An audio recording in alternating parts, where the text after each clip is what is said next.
Hey guys, longtime follower, RIP Barton. Obviously, with this being a Georgia Bulldogs podcast, y'all might be biased. However, I was curious about y'all's take on this. I'm an Arkansas fan and have been living through now what feels like generations of Alabama dominance. Despite not believing the Bama dynasty is over, I can't help but wonder if Georgia is finally becoming the next great dynasty.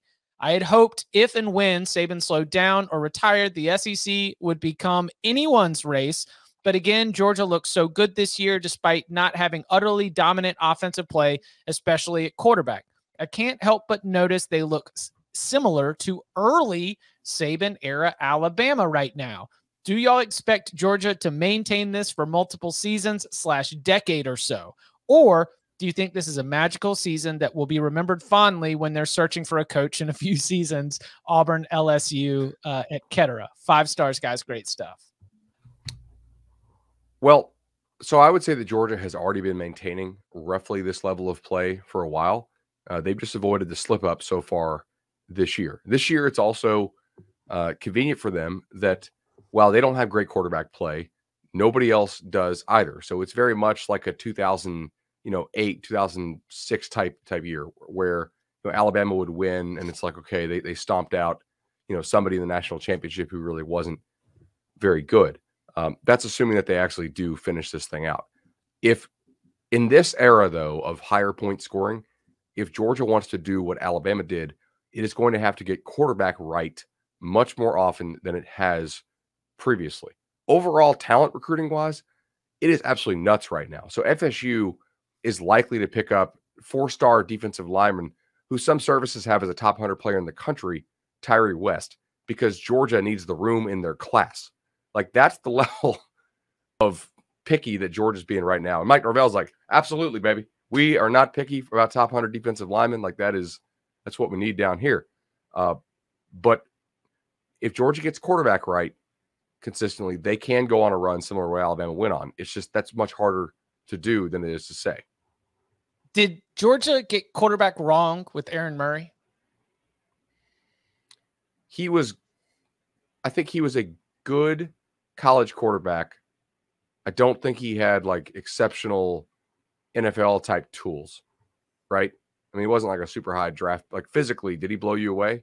No. He was a complimentary guy, very accurate. But I mean, he's the SEC passing touchdowns leader, SEC career passing touchdowns leader. With the clip, I think we had hit the 8-year anniversary of the prayer Jordan Hare was on, and you just go to like Aaron Murray's face, just so disappointed on the sideline. And that 2013 season, he slammed the helmet. He was pissed. That 2013 season was 1 year after they'd come 4 yards short of beating Alabama in the SEC championship game.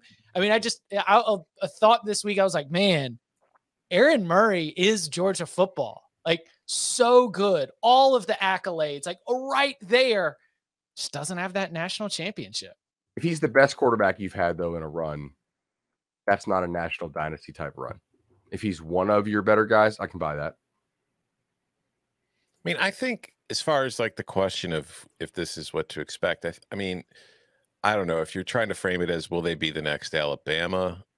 No, I don't think there's going to be another Alabama, because once the playoff expands, it's just going to become a lot more difficult to win national titles. And a lot of Alabama's national titles were in the BCS era when it was just, one game.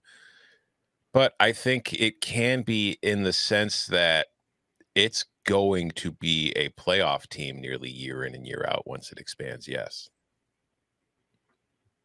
Especially at 12. Like, you're just going to expect to see Georgia every year. I mean, you're probably going to expect to see Notre Dame every year.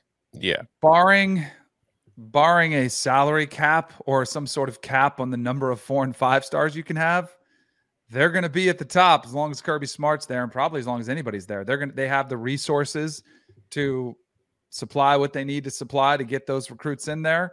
I think it is like, if you went back and looked at my Twitter timeline and my criticism of Alabama in 2009, 2010, 2011, it's very similar to what it is now of Georgia. And then, like, the hatred I get in return is very similar to what it was at Alabama.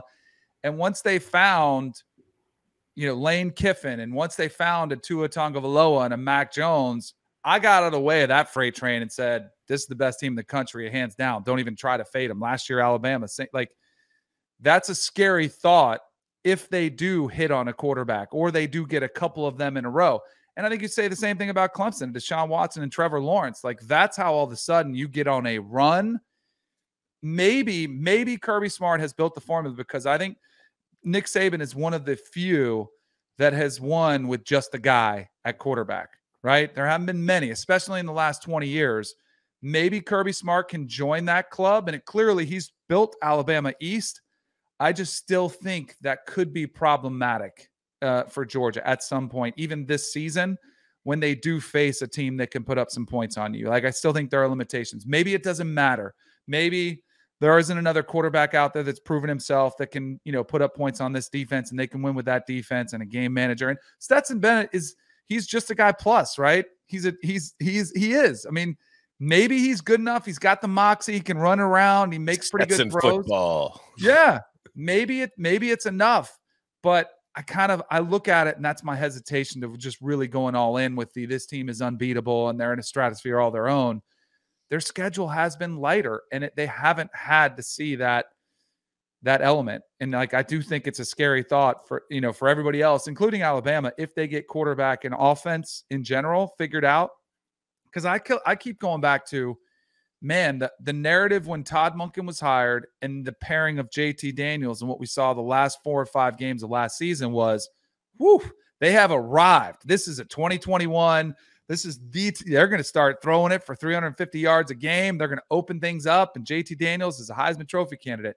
We still haven't seen that. They've gone kind of back to, let's run the football, play action pass, let's kind of play that ball control. We'll rely on this defense. And that's worked great, and maybe it does. I just think it's a valid criticism of this team that we don't know for sure what they can do against a team that can put up some points against their defense.